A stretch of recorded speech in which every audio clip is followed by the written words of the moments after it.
Okay, hello. Hello. Hello. Hello, how are you? Hi. Fine, thanks. Okay, so today we're going to look at outcome-based education. So participants will be able to illustrate the components of outcome-based education and explain its relevance to course design. I'm getting like a bunch of people trying to join. So community guidelines. We are happy you are here. If you are late or have technical issues, please join the conversation as you are able. Mute yourself when you are not talking, but please remember to unmute yourself when you do want to talk. We want to be able to hear everyone. Please complete the pre-session interactive slides and the post-session feedback form. This will help revise and develop course content. If you have questions or technical issues during the session, please send a message in the chat box indicating so, or email us at info@hettgroup.com. So, I need to. So my name is Lisa Vance. I will be doing this training today. And I have previously done some teacher training in Myanmar, and I currently live in Canada. Kathleen is the co-host, and she makes all of the slides. Kathleen, would you like to introduce yourself? Hello, my name is Kathleen Greiwe. Like Lisa said, I help make the slides for these trainings. I have some experience doing teacher training in Mexico, and I currently work as an English and Spanish teacher in the US. Excellent. Okay, how well do you understand outcome-based education? Not at all, a little bit, somewhat, quite well, or extremely well. So on the count of 3, can you show me or write in the chat box? 1, 2, 3. How well do you understand outcome-based education?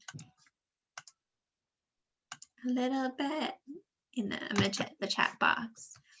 4, a little, 3. So it depends on the person.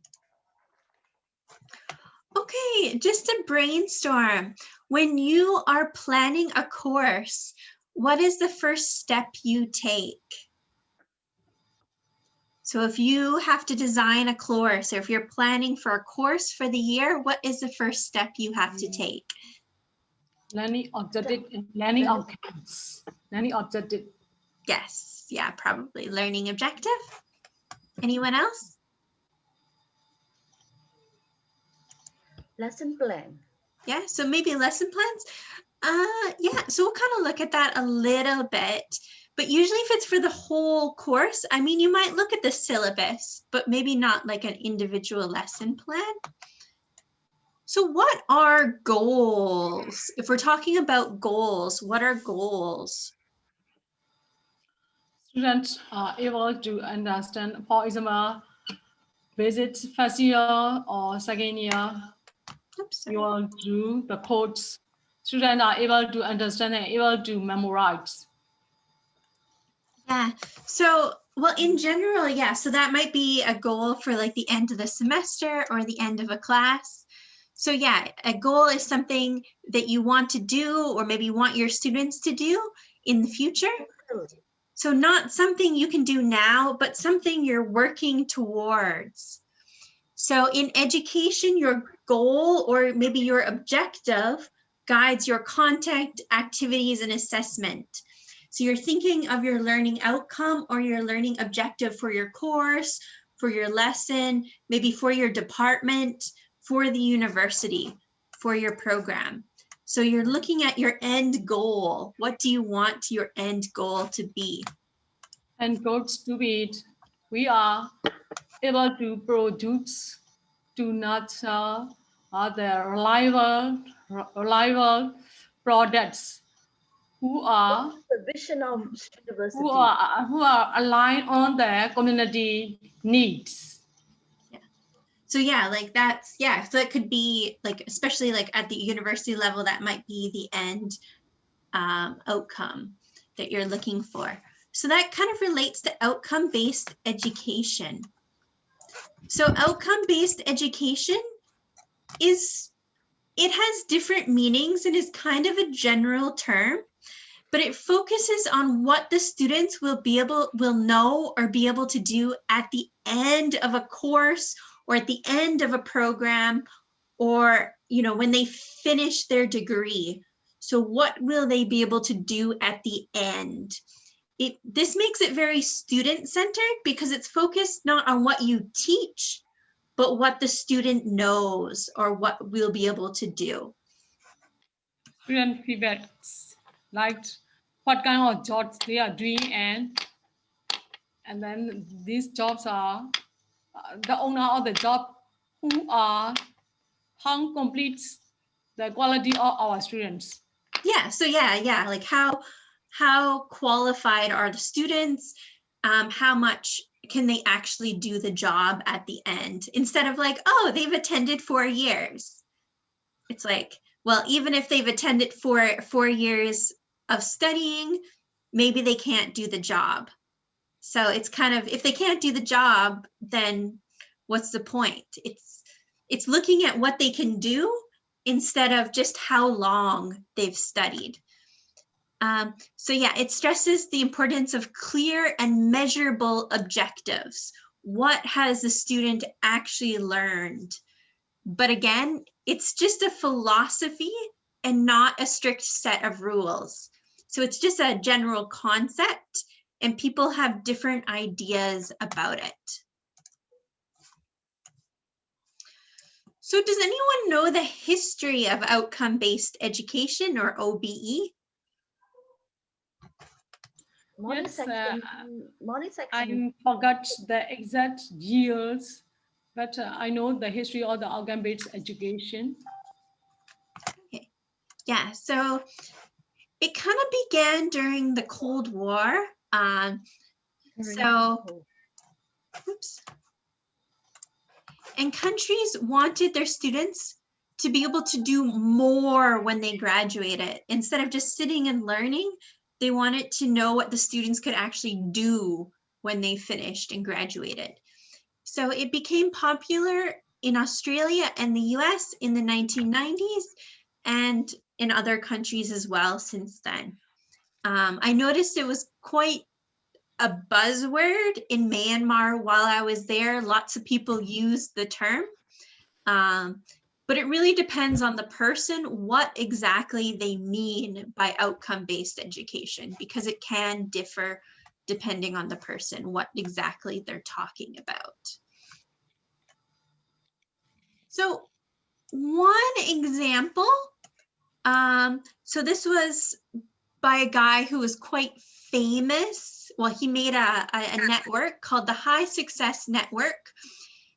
And it was kind of one model of outcome-based education, one way of looking at outcome-based education. So it was developed by Bill Spady.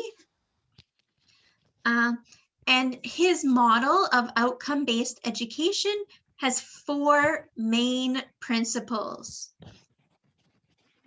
These 4 main principles are clarity of focus, design down.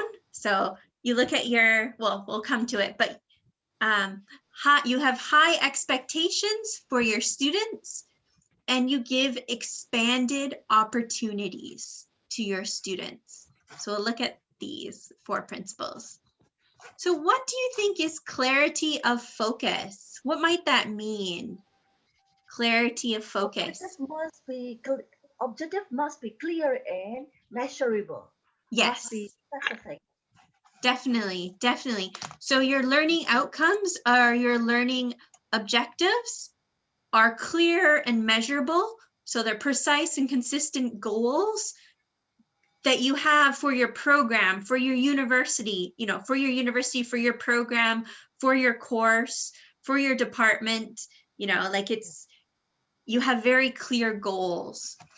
And they're aligned with the standards. So maybe you have quality, what's the term? The quality standards Quality standard. Yeah. Quality assurance. Yes, your quality assurance. So they match with your quality assurance and they give a sense of purpose to all activities. People know how they align. And teachers and students understand why the content is important, why what they're learning will match to those objectives and why learning those objectives is important for them. Okay. How about, what does design down, deliver up mean? Yes. Set up Design curriculum. down, and then some of the objectives may be aligned with the PO, program outcome, and then course outcome. Yes. So always think about your end goal. So if you're thinking about the whole university, so maybe you kind of think of like at the top, you have maybe your vision and mission or your quality assurance. Then under that, maybe you have your department, then you have your program, then you have your course, and then you have your classes. So you kind of think downwards, what is the overall goal? How can you reach that goal? And then you kind of think in a downwards way. So you design down, but when you deliver your classes, you think about how your content, activities, and assessment can then meet those goals. So when you make your lesson plans, how can they meet those specific goals? How can they meet those objectives?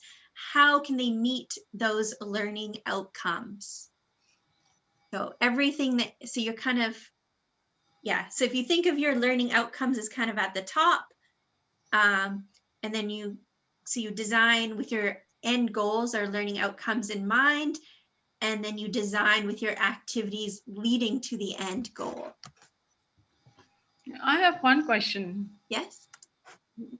I have one question. I would like to know if we will do new curriculum and new courses, reliable to the local needs.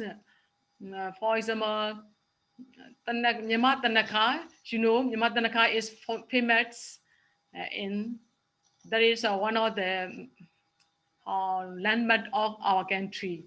Yeah. And then if we want to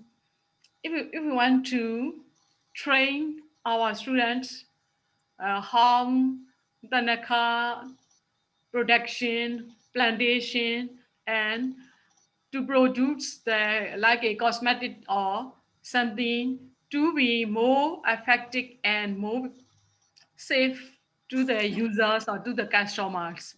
At that time, we want to do new curriculum. Yeah. How we can use the text or main source, where we can get, like, where do you get the text from? Yeah. The main source of. I want to discuss about it, Minyakai. First of all, we want to search the needs of the communities.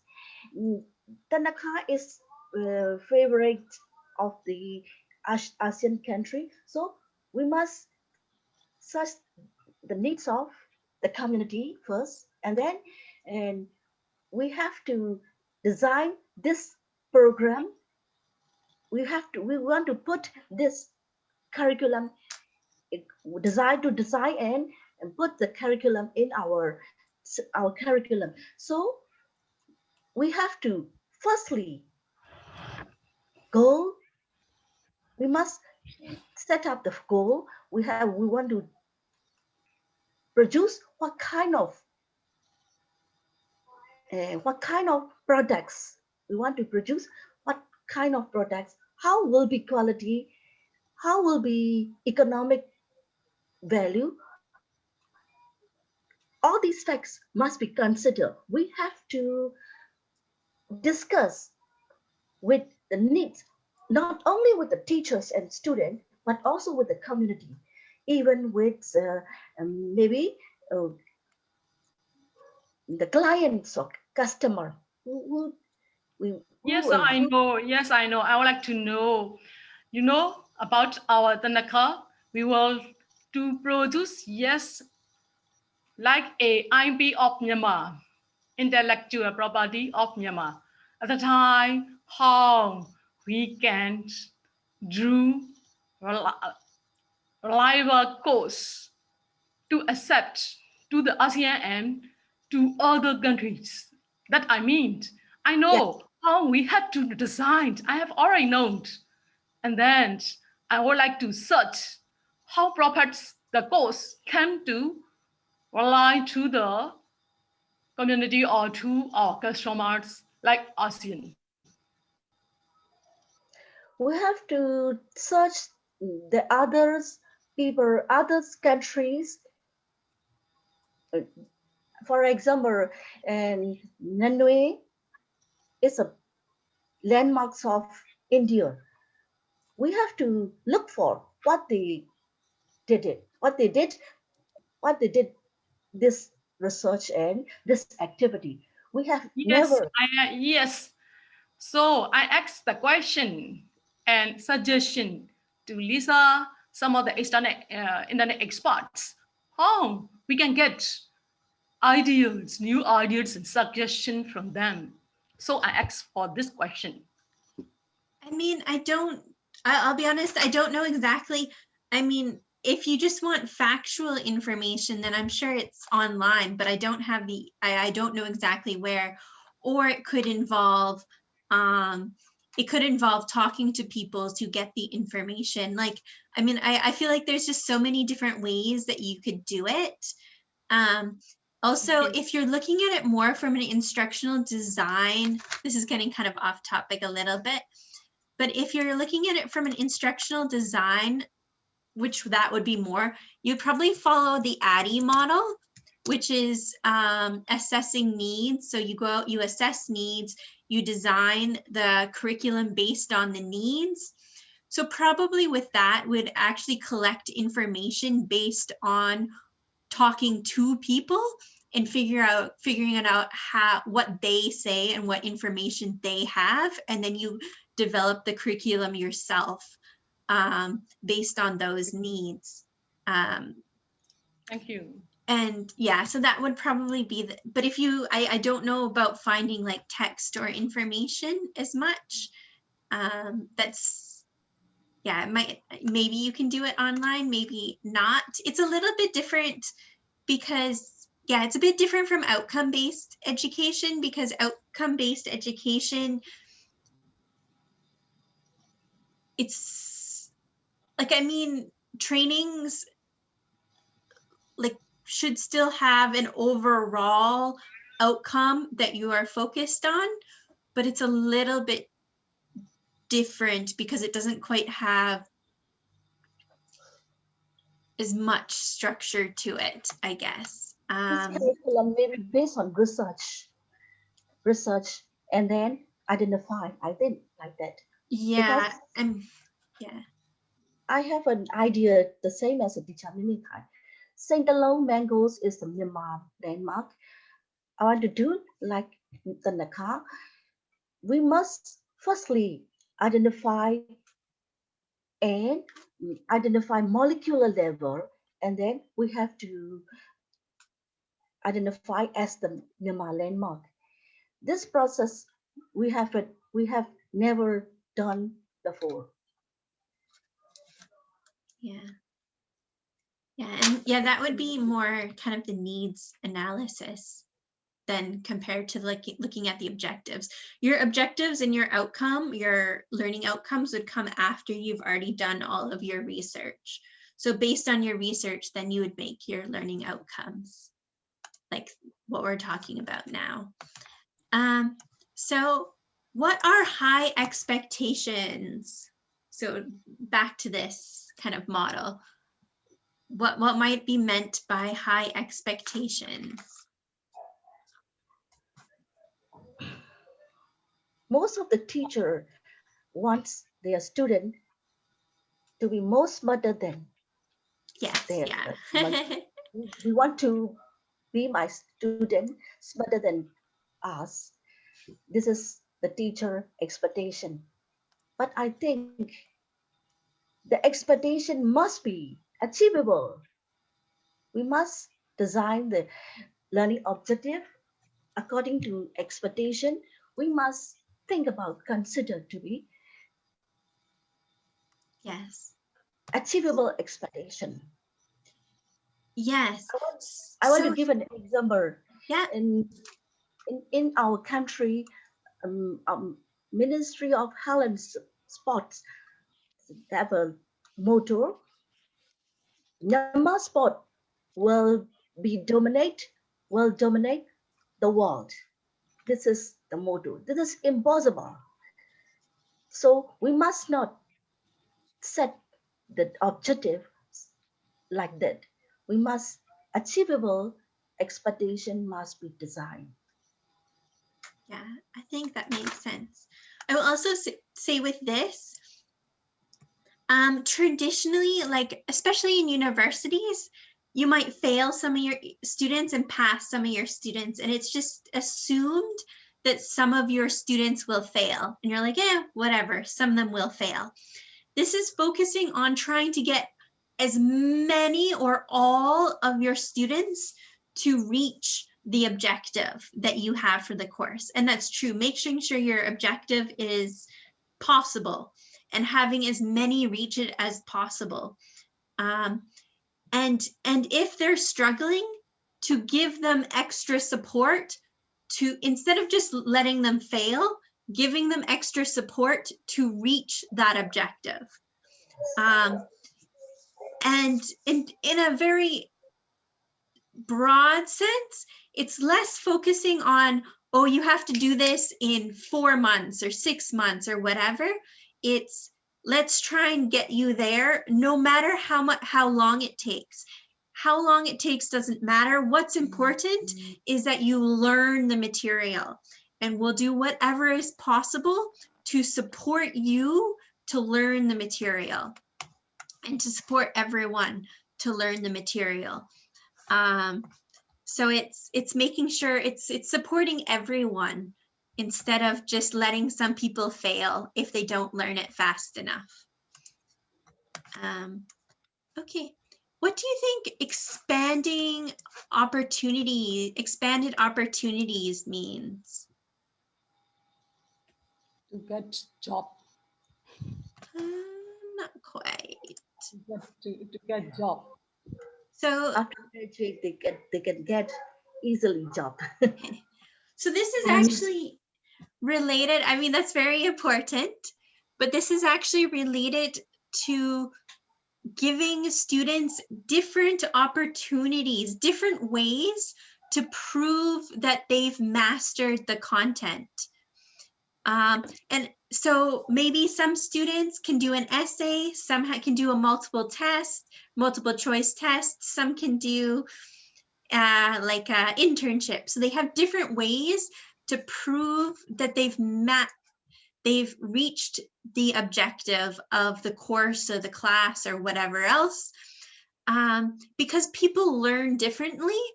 And so maybe they need different ways to prove that they've learned that material. Instead of in the traditional way, Traditionally, it's like write a final exam, you pass, you go on, you fail, you don't go on. So that's traditional. But in this form of outcome-based education, it's let's not focus on passing and failing. Let's focus on how can we get you to prove that you've been successful, that you've mastered the content. Maybe you're really bad at tests, but you can prove that you've mastered it in a different way.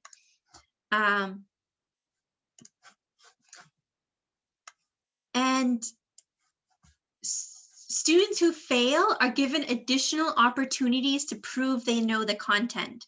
So if the first time they fail, you help them and you support them so that they have another opportunity to try and become successful. So it's all about trying to support your students so that they are successful and not so much about pass and fail. It's all focused on, can you make them successful?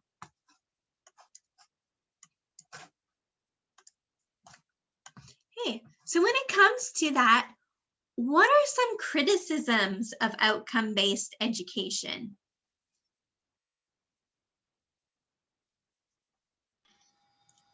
Quality assurance education. How we nurture the reliable and proficient products.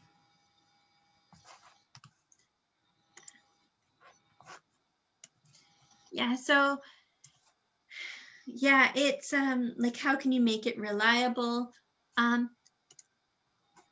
limits, yes, time limits are a big one. A university has time limits. You cannot always, in reality, support everyone to succeed. Like it's not, sometimes people just cannot learn in that amount of time. In universities, usually you have semesters, you have years, you have, you know, how long it's supposed to have to learn something. So if you cannot learn it in that time, then you fail. Well, outcome-based education, in the perfect example, you should be able to try again and again and again, or the student can try again and again until they are successful. But that just isn't possible. So it's impossible to implement completely in an education system that's based on school years, because you cannot completely support every single student 100% of the time. Some students, you just don't have the time to support them. So this is one thing where like people talk about outcome-based education and they're not really talking about this version of outcome-based education. They're just talking about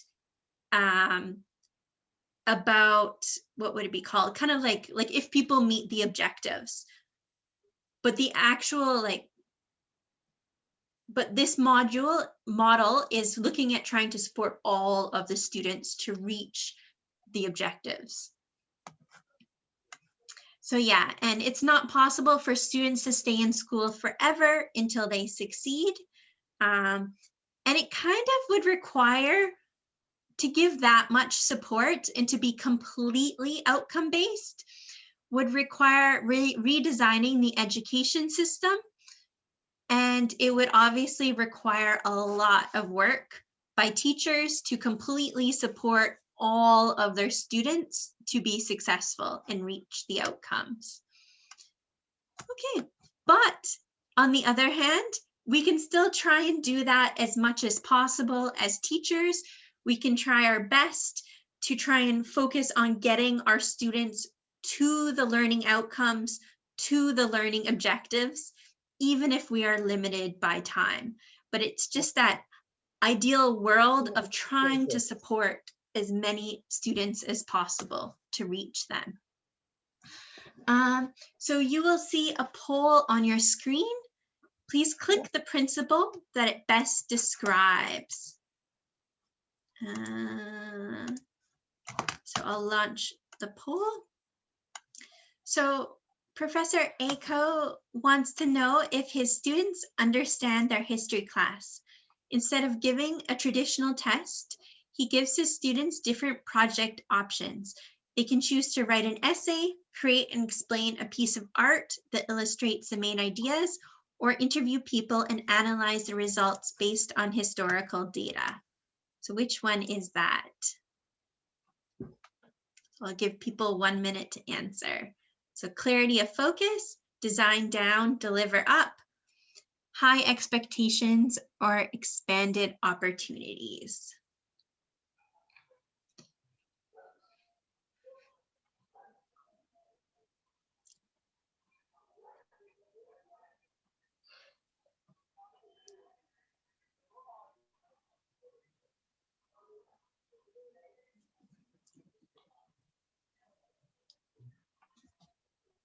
Okay. So yes, it is expanded opportunities. So the students can write an essay, they can make a piece of art, they can interview someone. So they have different choices about how they can prove they've met the objective or outcome.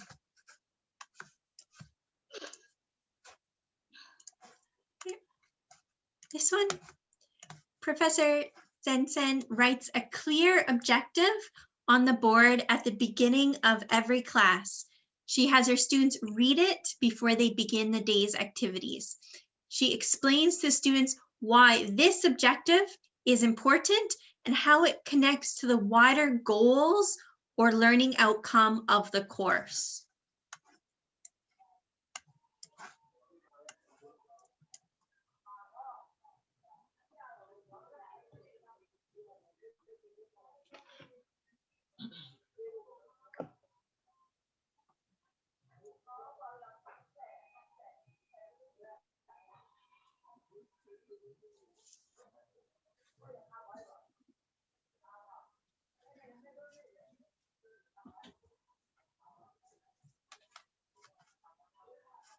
Five, four, three, two,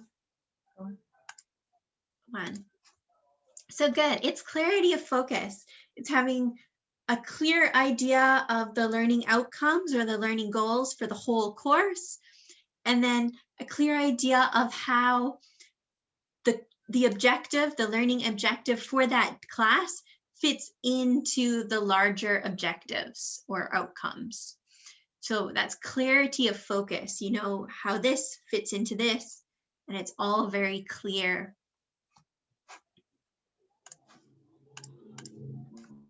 Okay. Professor Chocho wants all of her students to succeed in their beginning English course.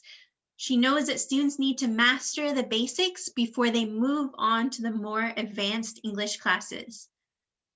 To help all of her students reach the course goals, she differentiates her instructions. So which one is this?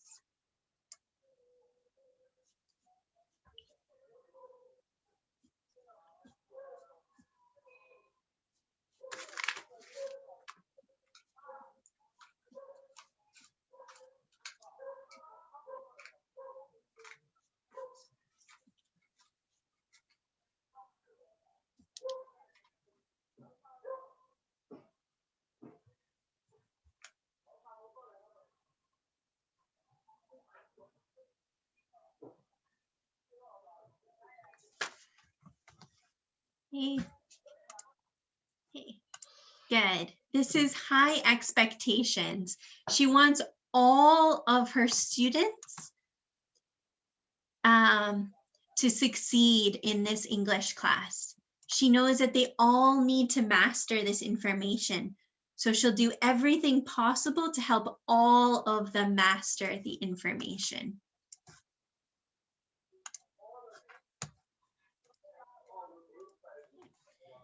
At the beginning of the year, the engineering department looks at the government standards, so the quality assurance, and probably like the quality assurance and curriculum for each course.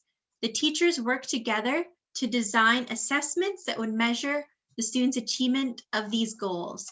Then they brainstorm ideas for class activities that will help students reach their goals. So they're thinking of the activities, or sorry, they're thinking of the government standards, the curriculum, the quality assurance, and then afterwards, they're thinking of the activities to match that.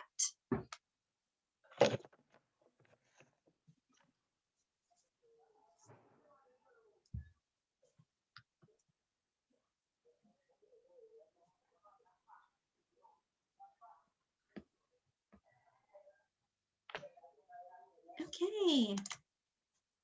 Excellent. So you design down, deliver up.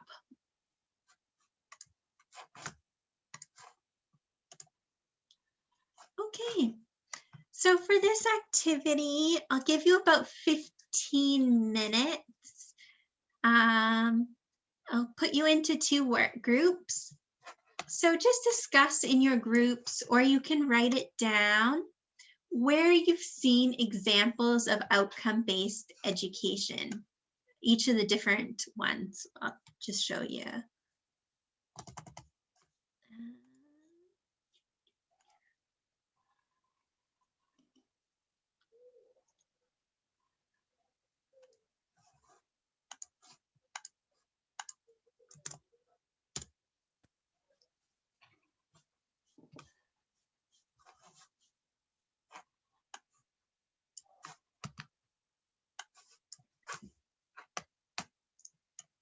Okay, so in your groups.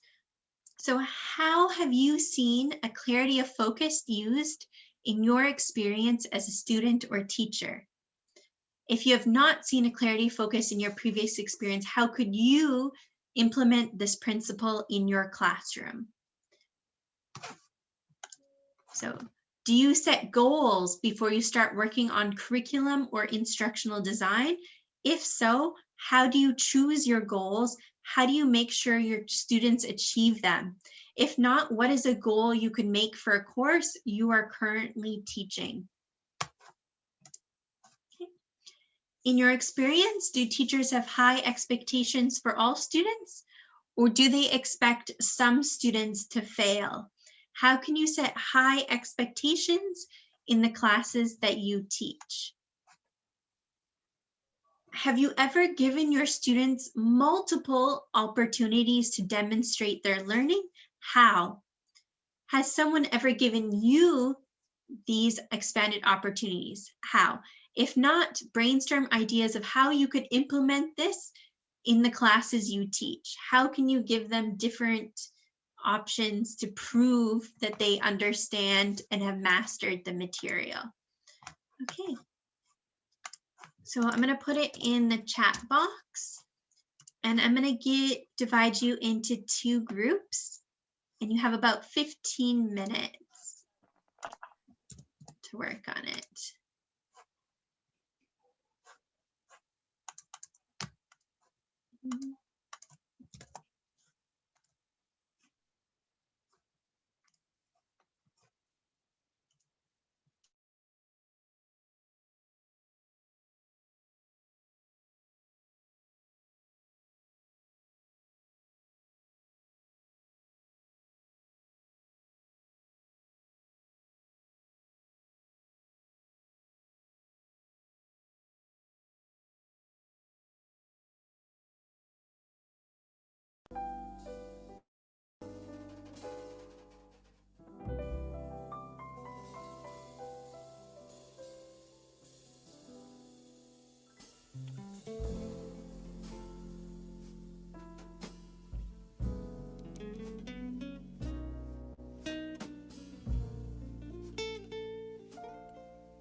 Okay.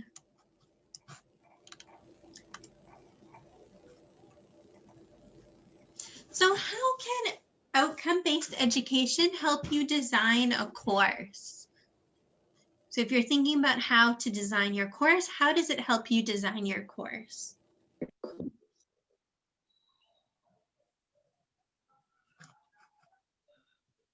So reliable. Then all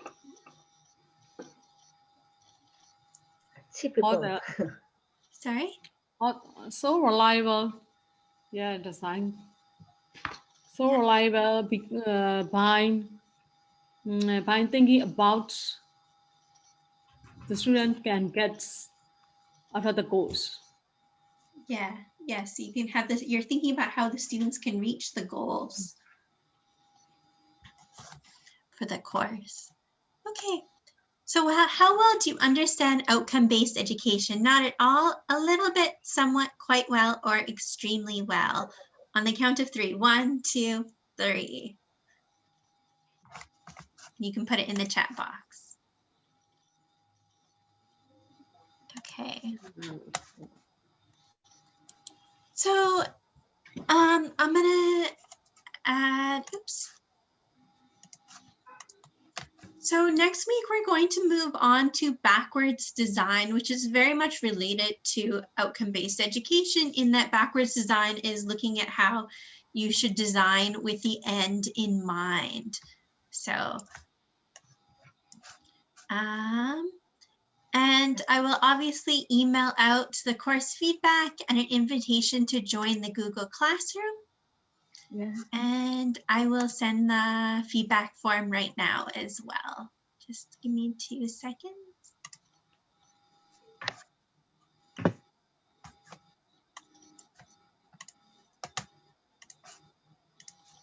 I'll stop sharing. So the course feedback form is in the chat box. Okay, so if you have any questions, you're more than welcome to ask them. Otherwise, we are finished. Okay. This last week I skipped last week, and then I would like to attend the certificate course. It's So, okay. Now I contact and join your certificate training. so I was because we've already had 3 days and we only have 1 more day of class. So I'm going to offer it again next month. So I would probably recommend just attending next month because then you can attend all of the days. Yeah.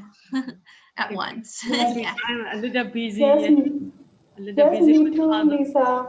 I'm absent to attend certificate course because of my transfer.